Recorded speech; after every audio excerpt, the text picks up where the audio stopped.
సందేహాలు అడగండి. అందరూ అడగాల్సింది కోరుతున్నాం. సందేహాలు. సాయిరామ్ అండి, శాస్త్రి గారు నమస్కారం అండి. నమస్కారం. ఇప్పుడు 1, 3, 5 చెప్పారు. 3 3 త్రిగుణాలకు సంబంధించినటువంటివి, 1 శరీరానికి సంబంధించినటువంటిది. ఈ 5 రథం శరీరం. 5 ఏమిటండి? అది 5 ఏమిటి? 5 పంచభూతాత్మకమైన పంచతత్వాత్మకమైనటువంటి శరీరం.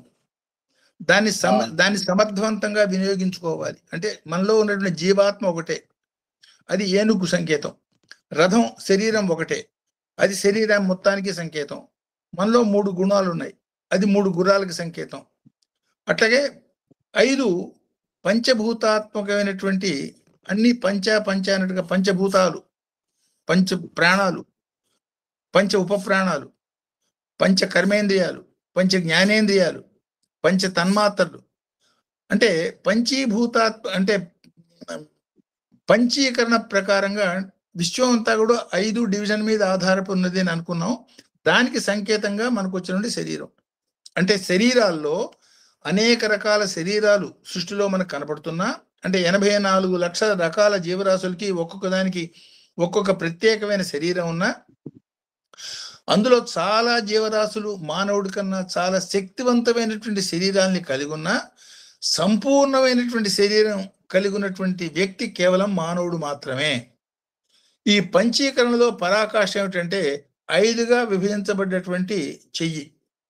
ఆ కర్మేంద్రియాలని సక్రమంగా వాడుకోగలగటం అనేది, అది కూడా 5 అంగుళాలతో సంపూర్ణత్వాన్ని పొందటం అనేది సృష్టిలో ఉన్నటువంటి జీవరాశుల్లో కేవలం మానవుల్లో మాత్రమే మనం చూస్తాం. అంటే నీకు కర్మాధికారం ఉన్నది, జ్ఞానం పొందే అధికారం ఉన్నది.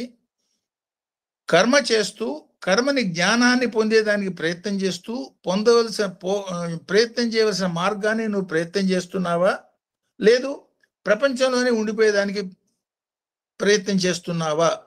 ఈ రెండిడు పంచభూతాత్మకం ప్రపంచం. పంచభూతాత్మకం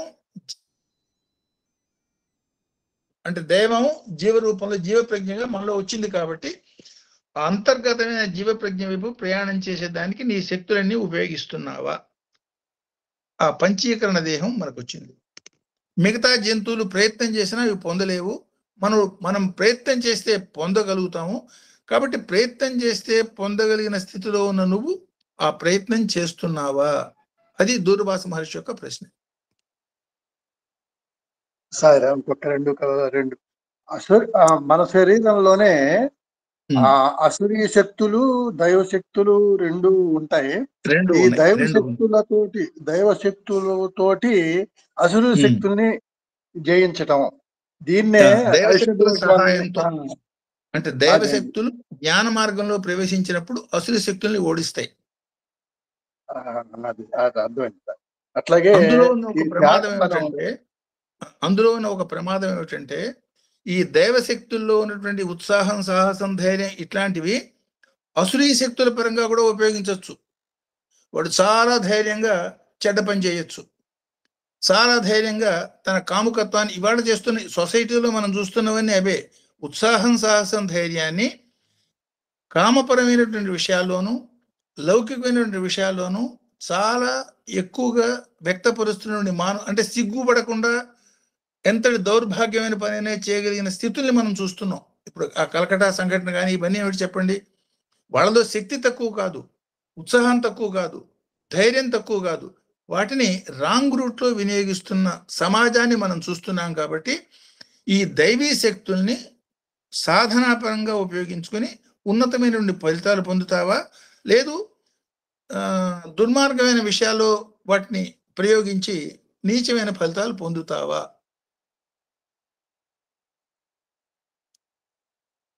ఒక సందర్భంలో ఇది ఎట్లా ఉంటుందంటే, అంటే ఈ మంచి చెడుల యొక్క మిశ్రమం ఎంత తీవ్రంగా కలిసిపోయిందంటే దాన్ని అర్థం చేసుకునే దానికి కొంచెం విజ్ఞత, బుద్ధి ఉపయోగిస్తే కానీ మనకు అర్థం కాని స్థితి వచ్చింది. ఒక సందర్భంలో కోర్స్ మా boss is no more no, physically is no more. చాలా లౌకికమైన జీవితం గడుపుతూ ఉండేవాడు ఆయన.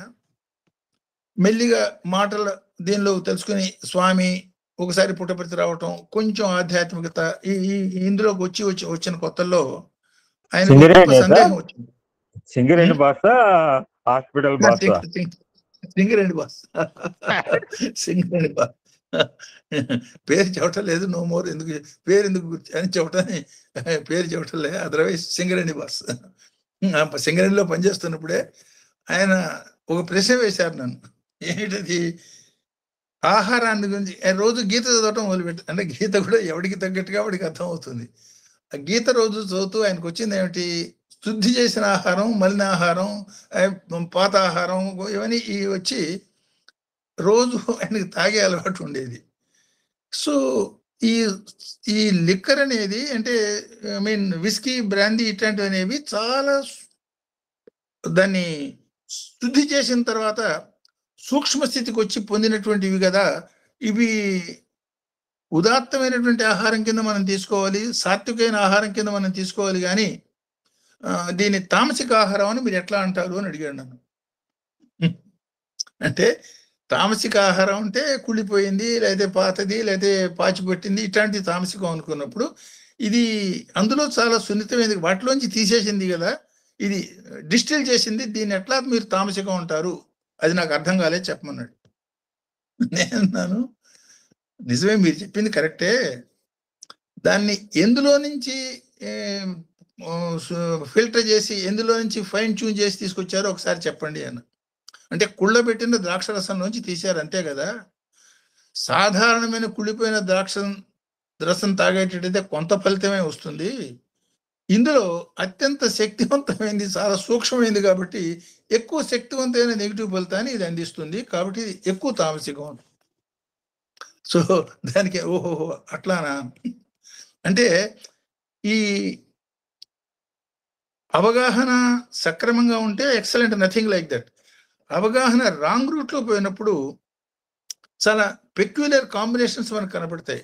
అందుకనే ఈ ఉత్సాహం, సాహసం, ధైర్యం అనే వాటిని కామక్రోధ మదమోహ లోభాలకి కలిపేటట్టయితే తీవ్రమైనటువంటి నెగిటివ్ ఫలితాలు వస్తాయి అన్న మాటను కూడా గుర్తుపెట్టుకొని ఈ దైవశక్తుల్ని దైవీపరంగానే మనం ఉపయోగించుకోవాలి అన్న అన్వయాన్ని, అన్న సంకేతాన్ని దూర్వాస మనిషి మనకి ఇండికేట్ చేస్తున్నట్టు అర్థం చేసుకోవచ్చు.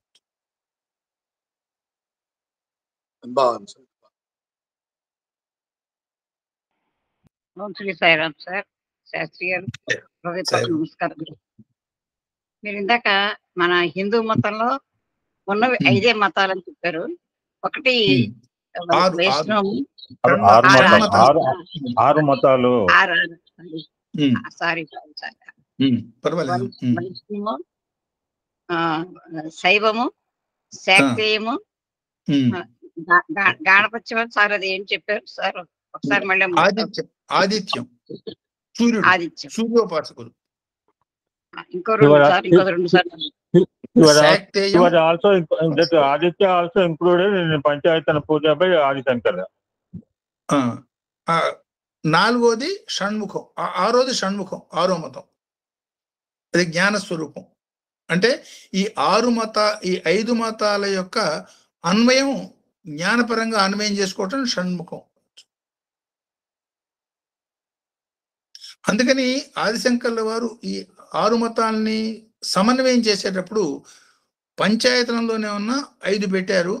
దీపారాధన లేకుండా ఏ పూజ ఉండదు కాబట్టి ఆ జ్యోతిర్మయమైనటువంటి దీప ఆరాధన, యాక్చువల్ దీపాన్ని ఆరాధించడం, వెలిగించి వదిలిపెట్టడం కాదు, అంటే జ్యోతిర్మయ తత్వాన్ని ఆరాధించే దాన్ని షణ్ముఖం అన్నారు. ఈ 6 మతాలు వైదిక మతాలు అన్నారు. ఇప్పుడు ఈ వైదిక మతాలు కాబట్టి ఎన్నో వచ్చినాయి. ఆ తర్వాత మతాలకు ఒక పేరు వాడారు సార్, ఈ బౌద్ధ మతానికి వాటికి ఆ పేరు సార్ ఒకసారి? పాషాండ మతాలు అన్న. అంటే దేవుణ్ణి ఉన్నది లేదు అన్న పద్ధతిగా మాట్లాడే మతాలు అవన్నీ. దేవుడు ఉన్నది అంటారు, దాన్ని స్వార్థపరానికి వాడుకునే ప్రక్రియ ఉంటుంది. అందుకని ఈ పాషాండ మతాలన్నింటి కూడా ఆదిశంకర్ల వారు దాని తీవ్రంగా గ్రహించి అందుకనే మన లౌకికంగా పాషాండు అని అంటుంటారు సార్. అవును, పాషాండులు అంటారు. అంటే ఇదేం కొత్త పదం ఏం కాదు, కాస్త లిటరేచర్ ఉన్నవాడికి పాషాండు ఈ గ్రామీణ మత పాషాణం అంటే రాయి actual గా. I had this word Pashanda in Grameen atmosphere also. అవును, అంటే పాత రోజుల్లో తిట్లు కూడా చాలా అద్వైతంగా ఉండేవి. పాషాండు అన్నమాట విలేజెస్ లో కూడా నేను విని ఉంటేనే. ఎస్ అంటే అది రాయి లాంటిది, నెగిటివ్. అంటే ఇప్పుడు యాక్చువల్ ఈయన సుబ్రహ్మణ్య స్వామి ఒక విగ్రహాన్ని 6 7 వాటి నెగిటివ్ లోహ అంటే రాళ్ళు లాంటివి శిలాజాలు బట్టి యాక్చువల్గా విషతుల్యమైన వాటితో తయారు చేశారు. అఖండమైనటువంటి ఔషధ లక్షణాలు దానిలో ఉంటాయి కించిత్ మాత్రంగా తీసుకుంటే. అందువలనే ఆ తీర్థం చాలా శక్తివంతమైంది. ఈ సుబ్రహ్మణ్య స్వామి యొక్క విగ్రహాన్ని తయారు చేసేదానికి ఉపయోగించిన రాళ్ళు, వాటిని ప్రత్యేకమైన పాషాణాలు అంటారు. సైరామ్ సార్, పాషాణం అంటే అర్థం తెలుసు. అదే ఆ మతాలు అంత పాషాణ మతాలు అన్నారంటే అది నాకు రాయి పాషాణ మతాలు అన్నారు. అంటే దైవతత్వాన్ని చెప్పే విధానం ఎట్లా ఉంటుందంటే, మనం చెప్పినా వినిపించుకోని మూర్ఖత్వం వాళ్ళలో కనపడుతూ ఉంటుంది. ఆ మూర్ఖత్వానికి భండాసురుడు అన్నారు. భండు అంటే ఏమిటి? పాషాండు అంటే మహామూర్ఖుడిని భండు అంటారు. ఆ భండత్వానికి కుడెడంగా తుల్యమైనవి ఈ పాషాండతత్వం. అందుకని పాషాండ మతాలు అన్నారు వాటిని.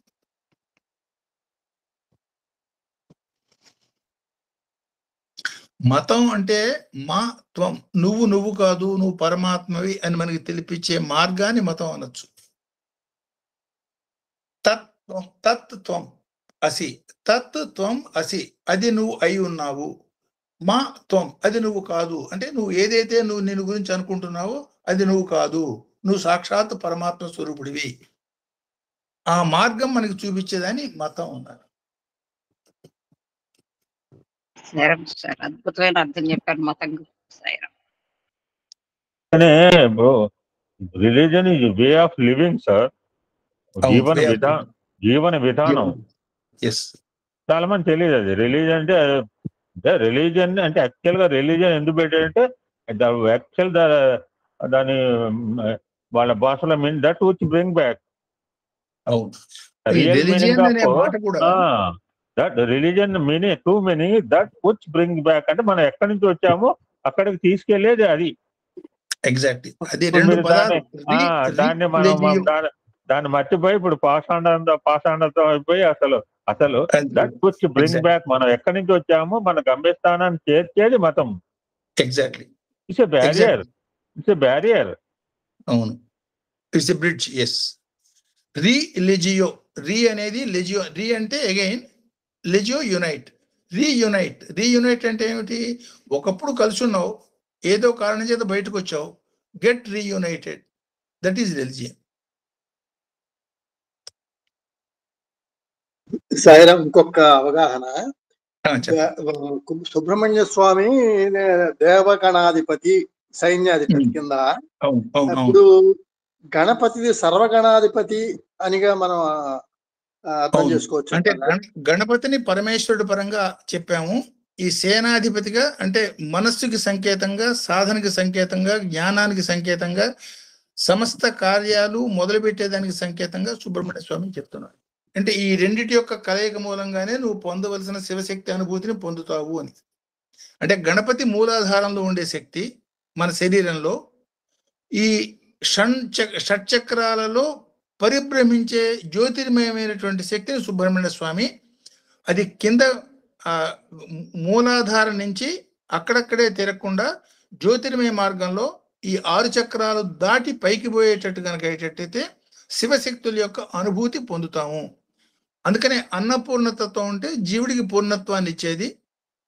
జీవుడికి పూర్ణత్వం ఇవ్వటం అంటే ఈ స్థిరమైనటువంటి మూలాధారం నుంచి శక్తిని ఈ 6 చక్రాల గుండా సహస్రారానికి తీసుకుపోయి అక్కడ శివశక్తులుగా అనుభవించటమే మానవుడికి పూర్ణత్వానికి సంకేతం అన్నది శివ శక్తి, గణపతి, సుబ్రహ్మణ్య పరంగా ఇట్లా అన్వయం చేసుకోవచ్చు.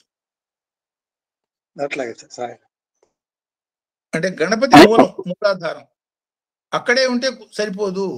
అది పైకి పోవాలి. ఎట్లా పైకి లేవాలి? సుబ్రహ్మణ్య స్వామి యొక్క తత్వం అంటే పాము కదిలినట్టుగా పైకే లేవాలి, కానీ పక్కలకు కాదు. పైకి పోయినప్పుడు ఏం పొందాలి? పూర్ణత్వం పొందాలి. ఆ పూర్ణత్వమే అన్నపూర్ణ. పూర్ణత్వం యొక్క అనుభూతి ఏమిటి? శివశక్తుల యొక్క అనుభూతి. విశ్వమంతా శివశక్తుల యొక్క మేళవంతో ఏర్పడ్డది అన్న అనుభూతి. దాన్ని పొందేదానికి ఈ యోగ సాధన సంకేతాన్ని ఈ మంత్రంలో దూర్వాస మహర్షి మనకి ఇండికేట్ చేస్తున్నాడు.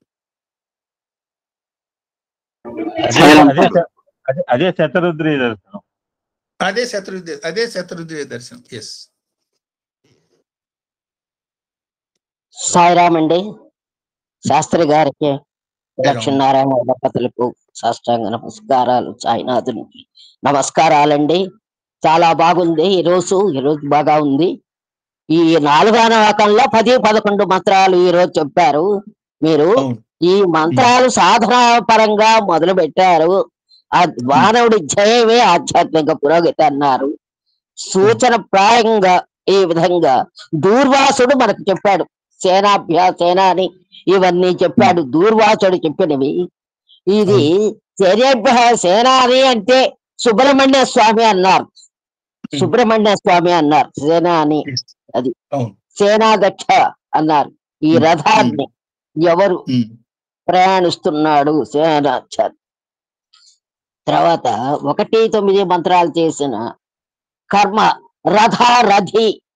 ఇది ఆత్మ మూలంగా శరీరం ఉన్నది. ఈ విధంగా రథికుడు ఈ విధంగా శరీరం నడుస్తుంటుంది. ఈ ప్రథమ శ్రేణిలో ఆత్మ ద్వితీయం మనస్సు అన్నారు. మరి త్రికుట అన్నారు. మనస్సు ఆత్మ బుద్ధి. మనస్సు ఆత్మ బుద్ధి అయినా త్రికుట అన్నారు మీరు. త్రిపుటి అన్నప్పుడు శరీరము ఆత్మ బుద్ధి మనస్సు. శరీరము ఆత్మ బుద్ధి అంతే, మనస్సు కాదన్నమాట. శరీరం ఆత్మ మనస్సు త్రిపుటి. ప్రార్థన సూర్వాసుడు బాగా చెప్పాడు. చతురంగ బలం అన్నారు. అగ్ని రథాలు గుర్రాలు అన్ని కలిపి చతురంగ బలం అన్నారు మీరు. దేవసేన అని సుబ్రహ్మణ్య స్వామి అన్నారు. వ్రాతపతి గణపతి అన్నారు. వ్రాతపతి గణపతి 2 అన్నారు. జ్ఞాన మూలంగా ఆత్మ మనసు చేర్చుకోవచ్చు అన్నారు. అంతర్గతంగా ఆత్మ స్వరూపము తెలుసుకోవచ్చు అన్నారు. అంతర్ సాధన సేనాని షణ్ముఖ ఆలోచించని వివరణ ఇవన్నీ చెప్పారు. మనస్సు స్థిరమైతే నిర్మల నిశ్చల అనే వాక్యాలు వాడారు.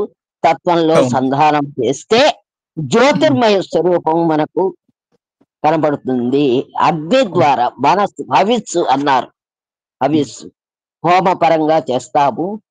ఒక్కొక్క దేవతకు మనం హోమంలో వేస్తూ ఉంటాము. అద్వైత తత్వాన్ని అనుభవంలోకి వస్తుంది. దేవసేనాధిపత్యం అన్నారు ఒక మాట. గణపతి అమ్మ ఒక నిమిషం ఆగండి సార్. ఇక్కడ అంటే నేను ఒకసారి చదివాను కానీ నాకు గుర్తులేదు. What is the difference between స్వాహ అండ్ స్వధ? స్వాహ అంటే దేవతలకి హవిస్సు, స్వధ అంటే పితృదేవతలకి. ఒక్కొక్క దేవతలకి వాడేటప్పుడు స్వాహాకారంతో చేస్తాం. అంటే స్వాహ అంటే సుస్వాగతం అన్నట్టుగా, అంటే ఆహ్వానపూర్వకమైనటువంటి ప్రేమపూర్వకమైనటువంటి ఆవాహనగా నీకు సమర్పిస్తున్నాను. సుష్టు ఆవాహయామి ఇది స్వాహ.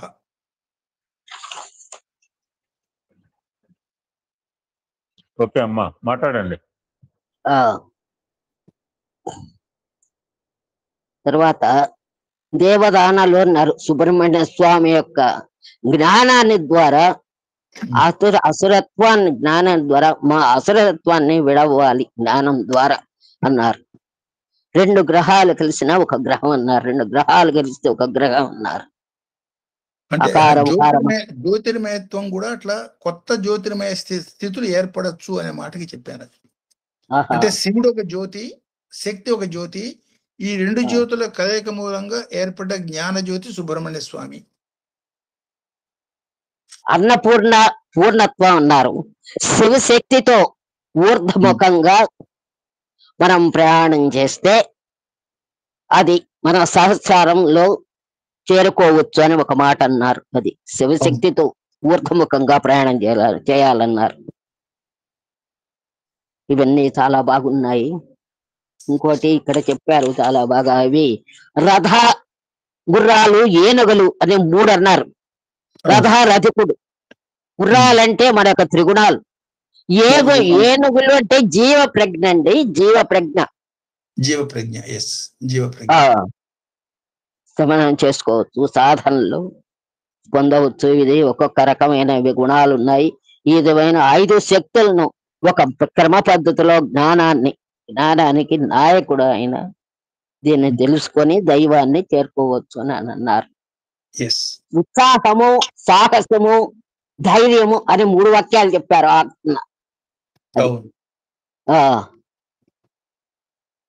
అంటే దేవపరంగా వాడుకోవాలి. ఉత్సాహం, సాహసం, ధైర్యం చాలా బాగున్నాయండి. సాయిరామ్ అండి, చాలా విషయాలు తెలుసుకున్నాము. చాలా బాగుంది. సాయిరామ్. మేము చెన్నైలో కలిసాం సార్. ఈ అమ్మగారు ఈ మధ్య లాస్ట్ వీక్ చెన్నై వచ్చారు. ఎన్నిసార్లు సార్, ఒక 100 సార్లు ఆహ్వానం చేసింది సార్ పెళ్లికి. మన చుట్టాలు కూడా చేయరండి బాబు. వాట్సాప్ లో ఒక మెసేజ్ పెడతాడు, వదిలేస్తాడు. వస్తాడు లేకపోతే లేదు. ఎవరు రమ్మని కూడా అంటలేదు. యాక్చువల్ గా మనం రావాలి కూడా ఎవరు కోరుకోవట్లేదు. నా వేడేస్తారు రాకపోతేనే బాగుండు. పైకి ఏదో పెడతాడు కానీ లోపల రాకుండానే ఈవిడ ఎన్నిసార్లు అంటే సార్ మమ్మల్ని వదిలిపెట్టలే. ఒక 3 నెలల 3 months బ్యాక్ నుంచి టెల్లింగ్ హర్ ప్రోగ్రామ్ పలానా రోజు 21వ తారీఖు వెళ్ళి ఆవిడ గురించి వెళ్ళానండి. శ్రీమూర్తి, అద్భుతమైన శ్రీమూర్తి, అద్భుతమైన శ్రీమూర్తి. అదే సుష్టు ఆవాహనం. మిమ్మల్ని చూడాలని ఉద్దేశంతో ఎన్నిసార్లు చేశారు. నేను మళ్ళీ మద్రాసు రాలేను, మిమ్మల్ని చూడలేను. ఈ శాఖతంగా మిమ్మల్ని చూడాలని నా ఉద్దేశం. చూడండి, అందరికీ మిమ్మల్ని చూపించాలని మొత్తం అలా బంధువులందరికీ పరిచయం చేద్దాం. ఉన్నది షార్ట్ పైన అయినా అందరికి కూడా స్వామి విభూతి ఇచ్చే అవకాశం కలిగింది. వాళ్ళ బంధువులందరూ కూడా ఆ బాబా గారి విభూతి, ఒక్కొక్కరు ఆ విభూతి తీసుకోవడానికి ఇంటికి వస్తుంటే ఒక్కొక్క సందర్భాలు చూడండి. అది ఇప్పుడేమో విభూతి తీసుకోవడానికి మా ఇంటికి వస్తే కొన్ని సందర్భాల్లో స్వామి నన్నే పంపించి అక్కడికి ఇప్పిస్తుంటాడండి. అది స్వామి సంకల్పం. ఎందుకు మీకు ఆయనకి వెంపటి సత్యనారాయణ గారికి ప్రత్యేకం పద్మశ్రీ రెడ్డి, ఆయన పేరు మర్చిపోయినా నేను. ఆయన కంటి వైద్యుడు, పద్మశ్రీ. ఆయన స్వామి దగ్గరికి వస్తే వెంపటి సూర్యనారాయణ గారికి ఈ డ్రెస్ ఇచ్చి, ఈ గుడ్డలు ఇచ్చినామని పంచులోవి ఆయనకి ఇచ్చి ఆయన చేత అక్కడికి పంపించారు. ఎందుకని చాలా నిస్వార్థంగా ఐ ఆపరేషన్ చేసేవాడు ఆయన. 3 రూపాయలు 4 రూపాయలు చార్జ్ చేసి క్యాట్రాక్ట్ ఆపరేట్ చేసేవాడు తెనాల్లో. Is no more now. అంటే అట్లా ఎక్కడ మంచి పని చేస్తున్నప్పుడు స్వామి చేసే పనులు మనం కందో. ఎస్, స్వామి. సాయిరామ్ సార్, గురువు గారు, మీరు గుణాభిషేకం అన్నప్పుడు శివశక్తి పరంగా ఒకటి చెప్పారు, అంటే లౌకికంలో స్త్రీ పరంగా ఒకటి చెప్పారు సార్. అవును. అంటే ఈ రెండింటికి సమన్వయం ఒకటి. మా అనుమానంలో ఇంకొకటి ఏంటంటే, సేవలో మీరు త్యాగభావంతో సేవ అన్నారు, అహంకార మమకారాలతో సేవ అన్నారు. అంటే వెంటారి బాగానే ఉన్నాయి, కానీ వీటికి ఏమన్నా మంచి గట్టి ఉదాహరణలు ఏమన్నా మీరు ఏమన్నా మాకు ఇవ్వాలని మా కోరిక. అంటే కోటేశ్వర గారు చెప్పండి సార్. మీ పాఠశాలకు ఫ్యాన్ ఇచ్చాను, సీలింగ్ ఫ్యాన్ ఇచ్చి దాని మీద నా పేరు రాయించుకున్నాను. సరే, అంతవరకు బాగుంది. మీ స్కూల్కి వచ్చినప్పుడు నా పేరు కనపడాలని చెప్పి ఫ్యాన్ పంకా కూడా ఆపుకోవడం, అంతకంటే అదే అహంకారం, అసూయ సార్. అదే తొక్కుతున్నాం కదండి, వాడి పేర్లను తొక్కుతున్నాం. గుళ్ళో వాడి పేరు బాగానే ఉంటుంది, ఆ పేరు మీద తొక్కుతున్నాం. మరి అది మంచిదో. There are so many organizations, they are doing lot of services, but the concept is not the base. మన స్పిరిచువల్ బేస్ సర్వీస్ మనకి స్వామి మనకి ఇచ్చింది మన ఆర్గనైజేషన్. అవును. అంటే ఒక చక్కటి మాట స్వామి చెప్పారు. యాక్చువల్గా 4 చక్రాలతో కారు సేఫ్గా ప్రయాణం చేయగలుగుతుంది. 4 చక్రాలు దానికి ఉండాలి. సేవ చేసే సందర్భంలో ఈ 4లో ఒకటేమన్నా మనం చేస్తున్నటువంటి ప్రయత్నం, రెండోది ఏమన్నా సమాజంలో కలిగే మార్పు, మూడోది ఏమన్నా భగవంతుణ్ణి, మూడోది ఏమన్నా ఈ ద్రవ్యం అంటే సామాజికంగా ఉపయోగపడటం, నాలుగోది ఏమన్నా దైవపరమైనటువంటి గమ్యం. ఈ 4 చక్రాలతో ఉన్నది సత్యసాయి సేవా సమితి యొక్క ఆధారభూతమైనటువంటి కారు. ఈ ప్రాపంచికమైనటువంటి సేవా కార్యక్రమాల్లో అంటే లయన్స్ క్లబ్ కానీ, రోటరీ క్లబ్ కానీ, వాటిల్లో మొదటి 3 ఉంటాయి. ఆ దైవపరమైనటువంటి గమ్యం అనే లక్ష్యం ఉండదు. అందువల్ల 3 టైర్లతో ప్రయాణం చేస్తున్న 4 చక్రాల వాహనం ఉన్నారు. వాటిని ఎప్పుడు ఏ క్షణాన యాక్సిడెంట్కి గురవుతుందో మనకి తెలియదు. అట్లా ఉంటాయి. అంటే లక్ష్యం, ఈ పనులన్నీ చేయటం వెనకాల లక్ష్యం భగవంతుణ్ణి చేరటం అనే భావంతో చేస్తే అది సాత్వికతకి, సాత్విక అతీతతకి దారితీసి కింకరత్వం నుంచి శంకరత్వానికి దారితీస్తుంది. లేకపోయేటట్టయితే ఇప్పుడు ఫర్ ఎగ్జాంపుల్ దక్ష ప్రజాపతి చేసిన యజ్ఞం మామూలు యజ్ఞం కాదు. దక్షుడు అంటేనే సర్వసమర్థుడు అని అర్థం. మహాదక్షుడు రావాడు అంటారు. దక్షుడు అంటే సర్వసమర్థుడు. కాబట్టి ఆయనకి ప్రజాపతిత్వం అంటే ప్రజాపతుల్లో కూడా అగ్రగామిత్వం అని ఇచ్చారు ఆయనకి. ఆయన ఏం చేశాడు? శివుడు తప్ప అంటే తన తండ్రి అంటే మమకారం వచ్చేసింది. తను బ్రహ్మకి పుట్టినవాడు కాబట్టి బ్రహ్మ తనకి తండ్రి. తన తండ్రి యొక్క తల తీసేశాడు ఒక దుష్టమైన ఆలోచన కలిగినప్పుడు పరమేశ్వరుడు.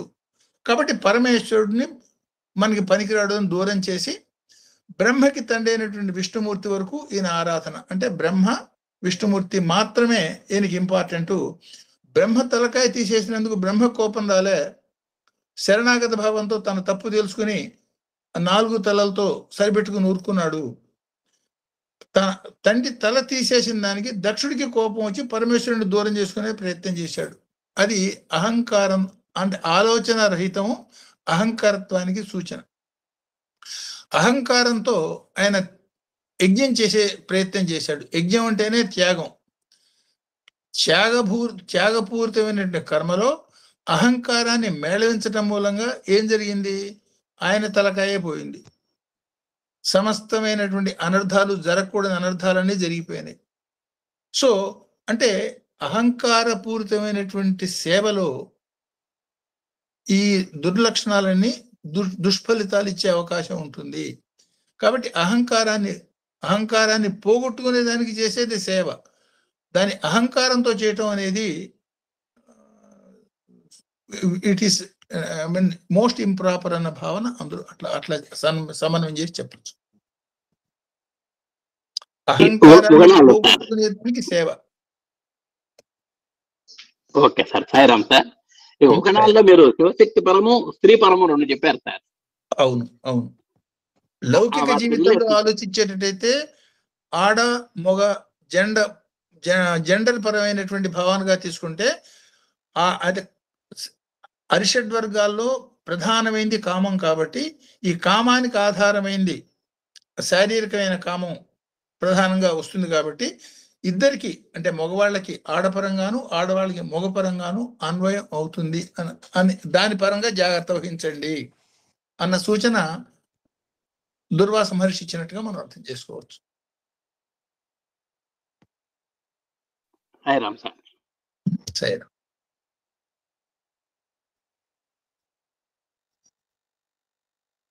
Okay, sir, we can conclude here today. Okay. అందరికీ నమస్కారం.